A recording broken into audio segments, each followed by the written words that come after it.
kita tekankan sekali lagi ya, kalau memelihara ayam persilangan seperti ini, bangkok dan ayam kampung disilangkan untuk diambil anakannya untuk dijadikan pedaging dan mengandalkan pakan pabrikan, kita akan rugi. Oke.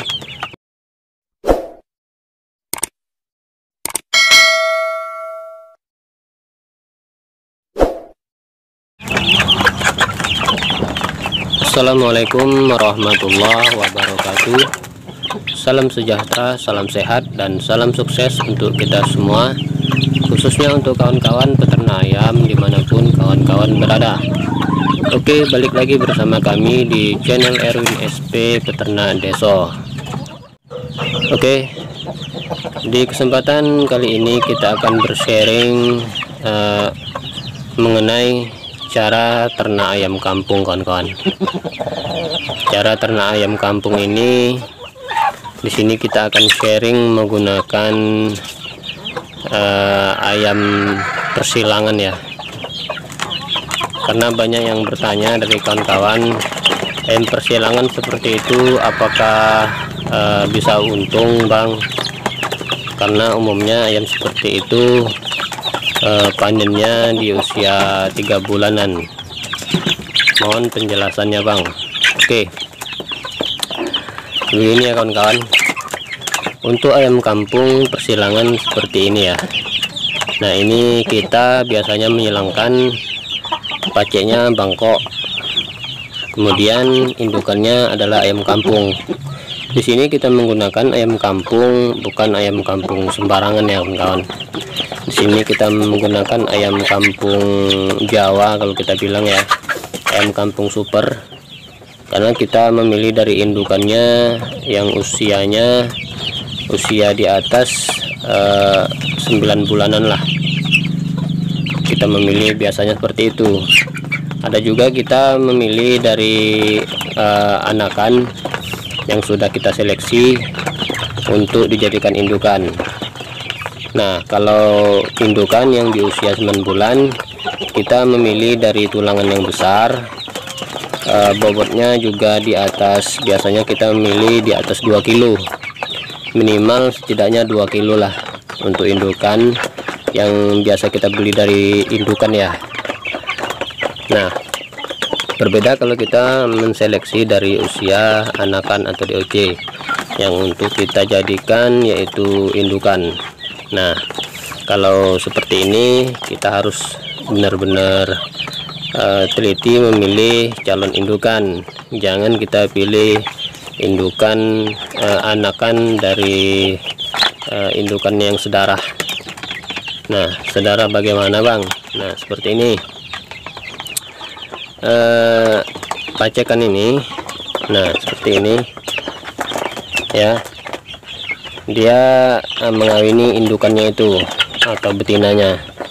Nah, terus menetaslah anakannya ini 10 ekor misalnya ya.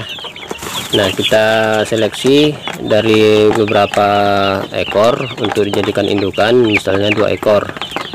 Nah, 2 ekor ini yaitu ada jantan dan betinanya. Nah, itu kalau kita besarkan ya kawan-kawan, itu bisa namanya menjadi kawin sedarah nantinya kalau sudah besar. Nah, untuk dari itu kita harus memilih contoh seperti ini. Nah, itu tadi indukannya ya. Nah, di sana kita ambil dari indukannya itu contohnya betinanya. Nah, kita ambil betinanya, terus dari indukan lain, nah seperti ini, kita ambil jantannya kawan-kawan. Nah, terus kita besarkan. Kita mau pilih jadi bibit ya kan, mau kita jadikan indukan dan pacekan. Nah, itu tidak terjadilah namanya kawin sedarah. Nah, terus kawin sedarah ini berefek apa, Bang? Nah, kawin sedarah ini ya kawan-kawan, yang sudah kita pelajari dari senior-senior lah ya, yang sudah kita alami juga di kandang.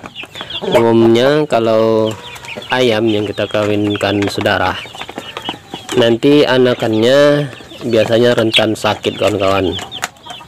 Nah, anakannya rentan kecil. Seperti itulah yang sudah kita alami juga, pernah kita mencoba ya mengawinkan sedarah. Nah, seperti itulah yang terjadi kawan-kawan. Ya, kalau rezeki itu lain lagi ya. Nah, kalau cerita rezeki, nah umumnya banyak terjadi seperti itu. Anakannya kerdil dan DOC-nya nanti pun akan sering mati. Nah, terus bagaimana kawan-kawan untuk cara ternak ayam kampung ini supaya unggul ya, supaya untung? Nah, kita menyarankan ya kawan-kawan, kalau kawan-kawan mau memelihara seperti kita ya, paceknya bangkok ataupun indukannya dari AK, ya silakan saja kawan-kawan. Nah, kalau berbicara untung atau tidaknya, itu tergantung dari pola manajemen pemeliharaan kita kawan-kawan. Nah, manajemen pemeliharaan seperti apa? Satu, dari umumnya banyak terjadi di sini kendala, yaitu dari pola pakan kawan-kawan. Nah, itu sudah kita tanyakan juga kepada ternak-ternak lain ya, ataupun yang datang ke ternak kita langsung untuk main-main dan bertanya. Nah, mereka banyak mendapatkan kendalanya yaitu dari pakan. Mereka selalu bilang ayam ini nggak enaknya itu dari pakannya terlalu mahal dan untungnya tipis.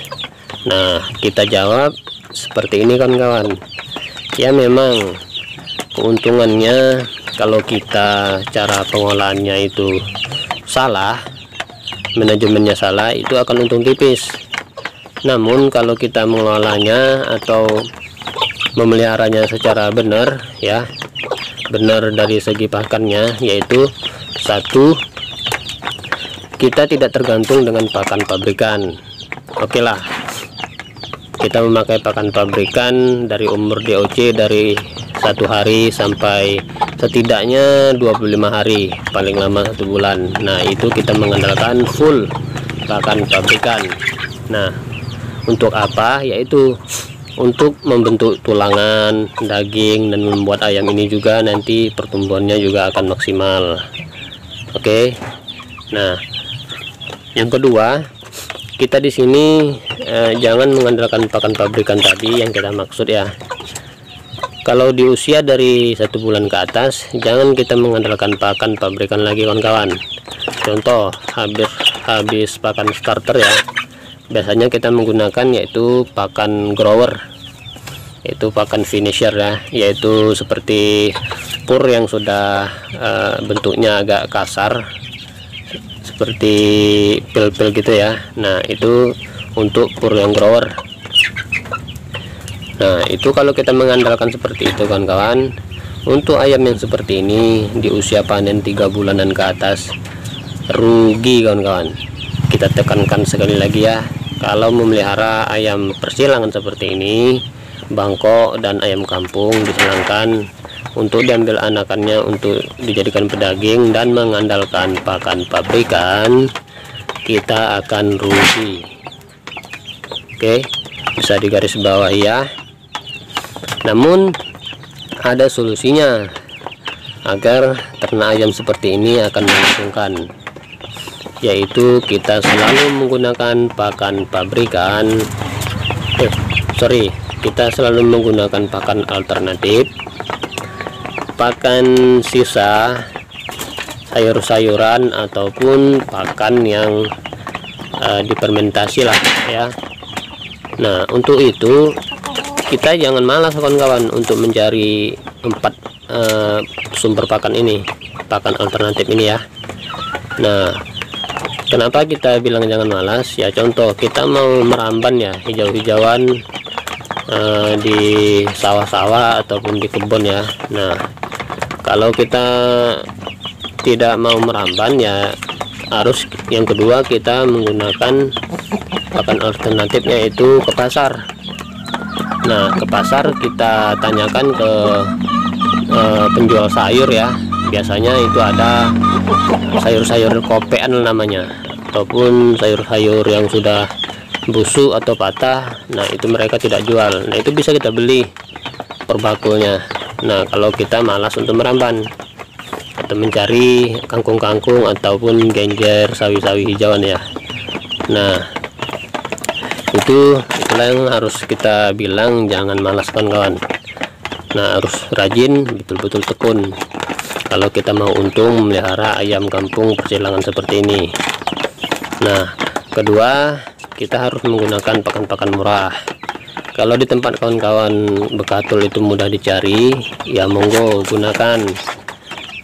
Sebaik mungkin diolah, difermentasi, ataupun diolah dengan campuran hijau-hijauan tadi bekatulnya. Kalaupun tidak jagung di tempat kawan-kawan mudah dicari dan murah harganya, olah kawan. Difermentasi juga dengan hijau-hijauan tadi. Nah seperti itu kalau kita mau untung ya kawan-kawan, mau untung budidaya ayam kampung persilangan ini. Nah makanya itu kita jawab dari pertanyaan kawan-kawan ya, kita tetap untung kawan-kawan walau usia panen ayam seperti ini 3,5 bulan, bahkan ada juga yang 4 bulan kalau pertumbuhannya itu lambat. Nah kita selalu menggunakan pakan alternatif kawan-kawan. Kita juga membudidaya azolla. Nah azolla ini kan dikenal juga protein nabatinya cukup tinggi. Nah sisanya nanti kita cari hijau-hijauan, kita cari harga pakan yang murah seperti bekatul, dedak jagung, mie afkir. Nah seperti itu kawan-kawan, kita akan tetap untung walaupun ayam yang kita pelihara seperti ini 3 bulan sampai 4 bulan baru panen. Oke. Nah untuk solusinya kawan-kawan, kalau di tempat kawan-kawan susah mencari pakan alternatif, nah kita sarankan menggunakan, yaitu kalau untuk ayam pedaging, pilihlah ayam-ayam yang unggul kawan-kawan, seperti ayam KUB, ayam ulu, ataupun ayam joper. Nah itu dikenal untuk ayam pedaging. Kalau kita olah untuk di pasar ataupun kita olah untuk karkas ya, nah ayam seperti itu akan untung kita pelihara kawan-kawan. Biasanya ayam seperti itu bisa panen di usia 2 bulan, 60 hari sampai 75 hari kawan-kawan. Nah itu untuk solusi kita. Nah kita boleh menyarankan ternak ayam seperti kita ini. Nah kalau di tempat kawan-kawan sumber pakannya itu murah dan mudah didapat. Nah seperti itu saja ya kawan-kawan sharing kita, edukasi kita untuk kali ini ya, mengenai cara ternak ayam kampung. Nah salah satunya ayam kampung persilangan seperti ini. Kedepannya kita juga akan memelihara yaitu ayam KUB kawan-kawan. Doakan saja kita mau mengelola ayam KUB ini kedepannya akan berkembang di ternak kita, di kandang kita ya. Nanti ayam KUB nya akan kita silangkan juga dengan bangkok ataupun ayam-ayam pedaging unggul lainnya ya, pacekannya. Nah pelan-pelan saja kawan-kawan, sambil belajar ya, sambil belajar kita ini. Jangan kawan-kawan harus terjun dulu dengan memelihara ayam yang banyak-banyak, sedikit saja kawan-kawan. Kalau ayam KUB tadi ataupun ayam kampung silangan seperti ini ya, pelihara saja minimal 3 sampai 5 indukan saja. Nah itu sudah tidak putus kawan-kawan, anakan atau DOC-nya nanti. Kita aja pelihara 6 indukan tidak putus kawan-kawan. Terus setiap bulan ada anakan ayam yang menetas. Nah seperti itu ya kawan-kawan.